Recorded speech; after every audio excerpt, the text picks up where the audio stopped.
हाँ, वंदे मातरम मित्रों। आप लगातार देख रहे हैं तीसरे चौथे दिन भी संसद की कार्रवाई नहीं चलने पाई। आखिर आप सोचिए कि जो लोग टीवी पर आकर बहस करते हैं वो संसद में बहस क्यों नहीं करना चाह रहे हैं। टीवी पर दिन भर चैनलों पे जो बहस कर रहे हैं वो संसद में आकर बहस क्यों नहीं करना चाहते हैं। वही काम तो वहां भी करना है। उसका बहुत बड़ा कारण है। कारण ये है कि टीवी डिबेट में आप कोई भी झूठ बोल सकते हैं, आपके पास पर्याप्त समय नहीं है, आप कोई भी आंकड़ा झूठ बोल दीजिए। और संसद में आप गलत बोले तो निकाल दिया जाएगा कार्रवाई से, झूठ बोले तो कार्रवाई से निकाल दिया जाएगा। उसमें जवाब में व्हाइट पेपर आ जाए, इशू हो जाएगा, श्वेत पत्र भी जारी हो सकता है, पूरे रिकॉर्डेड डाटा के साथ आपको सारे जवाब मिल सकते हैं। तो जो लोग टीवी में बहस करते हैं वो संसद में नहीं करना चाह रहे हैं। और आप ये टाइमिंग देखिए कितनी बढ़िया टाइमिंग है कि इसी समय अब जब संसद चलना शुरू हुई, इधर बवाल करना शुरू किया, उधर टिकैत भी कहे कि अब हम भी चलेंगे, जंतर मंतर पर धरना देंगे। ये सारे मिले जुले हुए हैं, ऐसा नहीं कि कोई एक दूसरे से अनभिज्ञ है, सब एक दूसरे के टच में हैं, एक दूसरे को जान रहे हैं। खैर, दरअसल इनका लक्ष्य ये है कि ये चाहते हैं कि किसान आंदोलन की सच्चाई छुप जाए, कोरोना के विषय पे राज्यवार डाटा अगर सरकार पेश कर देगी तो ये चले जाएंगे, इनकी पोल खुल जाएगी। अगर ये टेलीफोन टैपिंग जासूसी अनावश्यक का पेशागस घसाघस अपना लगाए हुए हैं, तो कुछ ऐसे मुद्दे उठा रहे हैं जिससे आम जनता का कोई मतलब नहीं है, कोई उसका लेना देना नहीं है। उसको अपना शिक्षा, भोजन, स्वास्थ्य, चिकित्सा ये सब चाहिए जो उसे मिल रही है। तो ये आम जनता के हित में, और वो जो टिकट ब्लैकर हैं, केजरीवाल ने खुद कोर्ट में लिखित में दिया कि हमारे पास ऑक्सीजन की कमी नहीं है, लेकिन उसका चलवा निकल के लगातार कह रहा है कि ऑक्सीजन से देश की सांप्रदायिक सौहार्द बिगड़ गया ये वो। और आप सोचिए कि इनको कोरोना से आम आदमी की जान की बहुत चिंता है, और केरल सरकार ने 3 दिन का लॉकडाउन हटा दिया बकरीद के नाते। इस केरल के लोगों की इनको चिंता नहीं हो रही है, और सुप्रीम कोर्ट बहुत नाराज हुआ कि ये क्या बेवकूफी कर रहे हैं भाई, केरल में इतनी बुरी तरह फैला हुआ है, लोग मरेंगे, लॉकडाउन हटा दिया।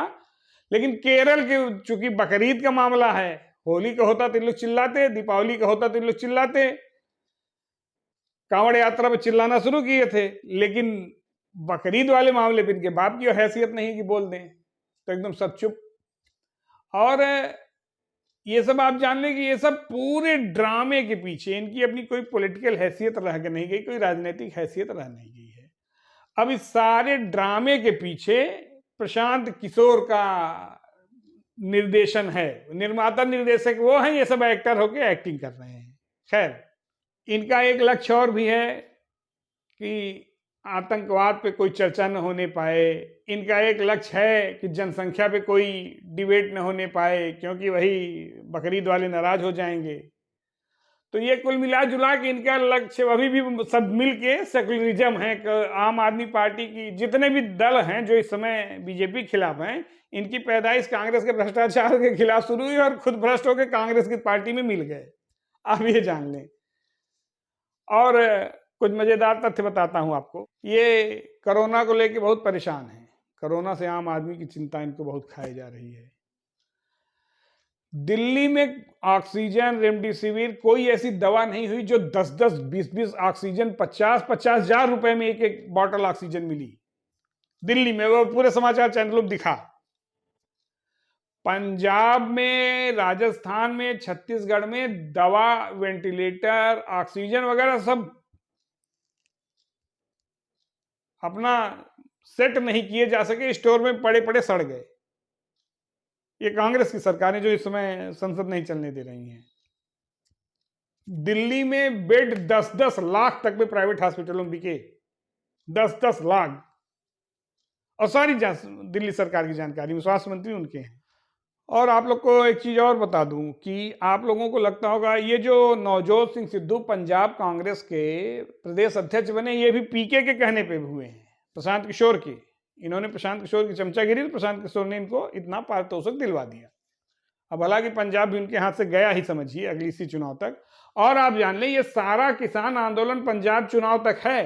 पंजाब चुनाव के बाद आप देखिएगा स्वतः ये किसान है ही नहीं है भाई। इतना रिकॉर्ड तोड़ गेहूं हुआ, रिकॉर्ड तोड़ धान की रोपाई हुई। लोगों का सरकारी आंकड़ा है कि इस बार सर्वाधिक धान का उत्पादन होगा, कृषि वैज्ञानिकों का कहना है। तो जब सब सारे किसान वो कर रहे हैं तो ये कौन से किसान हैं? ये एसी में सोने वाले, उसकी वायरल हुई थी टिकैत की, ये लोकदल से चुनाव लड़ चुका है, वहां गया था ममता बनर्जी को समर्थन देने।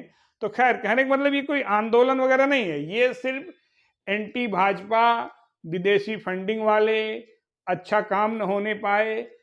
आप जान लें कि दुनिया में मेरी जानकारी में एक अभिनंदन की रिहाई वापसी एकमात्र ऐसा मेरी जानकारी में केस है कि जो दुश्मन देश में घुस के सैकड़ों लोगों को मारा और वो पकड़ा गया और 24 घंटे के अंदर उसको ससम्मान वापसी हुई।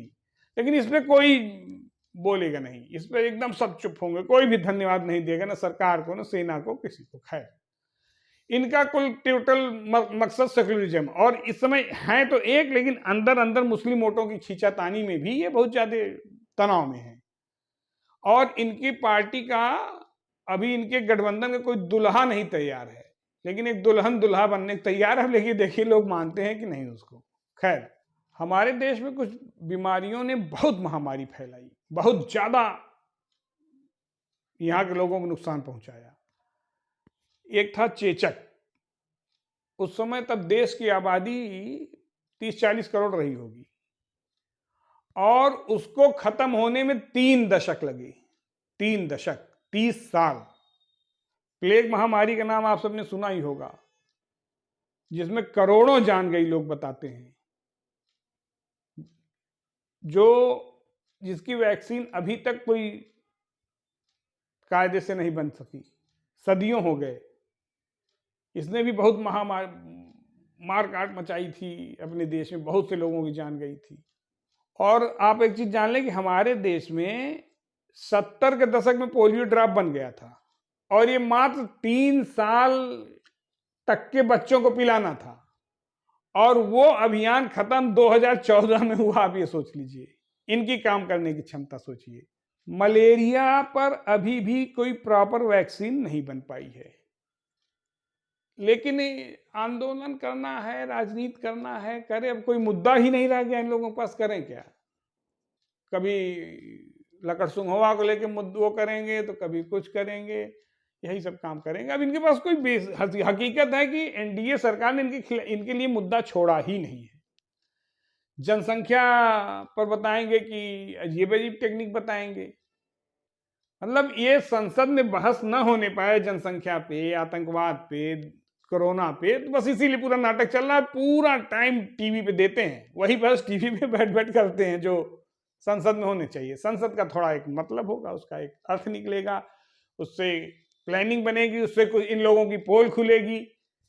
खैर, और एक मुद्दा इन लोग बना रहे हैं, फोन टैपिंग। कुछ आंकड़े आपको दे रहा हूं। सबसे पहले फोन टैपिंग का आरोप खुद नेहरू जी के संचार मंत्री रफी अहमद किदवई ने उनके ऊपर लगाया था कि मेरी जासूसी करवा रहे हैं नेहरू जी। और 1959 में सेना प्रमुख जनरल के.एस. थिमाया ने अपनी और आर्मी ऑफिस की फोन टैपिंग का आरोप लगाया था, गंभीर आरोप। इनका आरोप गंभीरता से लिया जा सकता है, ये सेनाध्यक्ष थे, और इनको यह शक था कि हमारी फोन टैपिंग करा के किसी विदेश में किसी देश को, चीन को संभवतः कुछ जानकारियां दी जा रही हैं। नेहरू जी के सरकार के एक मंत्री टीटी कृष्णचारी ने 1962 में अपने फोन टैपिंग का आरोप लगाया था नेहरू जी पर ही डायरेक्ट कि हमारी फोन टैपिंग हो रही है। और 2004 से 2006 के बीच में आज तक चैनल 1 है, उसने दिखाया कि कांग्रेस सरकार ने 40,000 लोगों के फोन टैप किए थे। 40,000 लोगों के। अमर सिंह और नीरा राडिया वाला मामला आप जानते ही होंगे, नीरा राडिया किस तरह फोन टैपिंग की थी। और आउटलुक पत्रिका 2010 में उसने दावा किया था कि मनमोहन सिंह ने शरद पवार, दिग्विजय सिंह, नीतीश कुमार, प्रकाश करात की, इन लोगों की फोन टेपिंग कराई है। ये आउटलुक पत्रिका का है। और ये जान लें कि सोनिया गांधी के कहने पर गृह मंत्री उस समय थे चिदम्बरम, उन्होंने प्रणव दा की जासूसी करवा दी थी। प्रणव दा नाराज होकर ऑफिस छोड़ के चले गए थे, आप लोगों बहुत से लोगों को याद होगा। और जान लें कि कांग्रेसी कांग्रेसियों की ही जासूसी करवाते थे। तो कहने का मतलब ये कि इनका ये लक्ष्य थोड़े है कि कोई जनहित या किसान, ये किसान नेता है कहीं से लगता है आपको, ठीक है। पिछली बार जब अमेरिका के राष्ट्रपति हिंदुस्तान आ रहे थे तो इन्होंने देश को बदनाम करने के लिए एक योजनाबद्ध तरीके से दंगा कराया कि अपने देश की बदनामी पूरे विश्व स्तर पे हो। और सारे इसमें राजनीतिक सेकुलर राजनीतिक दल मिले हुए थे। आम आदमी पार्टी के विधायक सांसद तमाम पकड़े गए, उनका पार्षद पकड़ में आया। फिर इन्होंने 26 जनवरी को टारगेट किया। 26 जनवरी को लाल किले पर जाके वो बदतमीजी की, वो हुड़दंग किया, और कि जिससे हमारे देश की छवि पूरी दुनिया में खराब हो। अब ये देखिए इनकी अगली प्लानिंग 15 अगस्त को होगी। मैं पहले से बता दे रहा हूं कि 15 अगस्त को कुछ ऐसी एनआरकी पैदा की जाए कि अपने देश की बदनामी, इनको देश से कोई मतलब है नहीं। इनको भाई चंदा पाकिस्तान से मिल रहा है, चंदा चीन के माध्यम से मिल रहा है, वामपंथी पार्टियों के माध्यम से मिल रहा है, कांग्रेस के माध्यम से मिल रहा है, आम आदमी पार्टी के माध्यम से मिल रहा है। तो ये उनके चमचे बने हुए हैं। और क्या ये संभव है? क्या आपको लगता है कि इस देश का किसान इतना अभी सबल हो चुका है कि वो 8 महीने तक बिना किसी बैकिंग के आंदोलन चलाएगा? ये किसान हैं, ये एसी में सोने वाले किसान हैं। इनको कोरोना, इनके यहाँ महिलाओं के साथ रेप हो रहा है, इनके यहाँ छिनैती कर रहे हैं, शराब पी रहे हैं। ये हमारे देश का किसान करता है? कि एक भी किसान नहीं है। और एक भी राजनीतिक दलों को चिंता मरीजों की नहीं है। जो करता है ना वो बोलता नहीं है, और जिसको करना नहीं रहता है वो बोलता है, मुंह से कमी निकालता है कि ये कमी रह गई, वो कमी रह गई, ये कमी रह गई, ऐसे रह गई, वो किए होते, ये किए होते। जैसे दूर का ढोल सुहावन होता है, वैसी तरह कि दूर है दूर से भैया, दिल्ली दूरस्थ। अभी इन लोगों को मालूम नहीं कि दिल्ली दूरस्थ। और इनका कोई जनहित से सरोकार नहीं है। इनका मुद्दा सिर्फ राजनीतिक और सिर्फ राजनीतिक है। और इस समय ओवैसी के मैदान में कूद जाने से सब डरे हुए हैं कि मुस्लिम वोट हमारे में भाग जाए, तो सब अधिक से अधिक मुस्लिम वोट खींचें अपनी तरफ, इसी में लगे हुए हैं। धन्यवाद।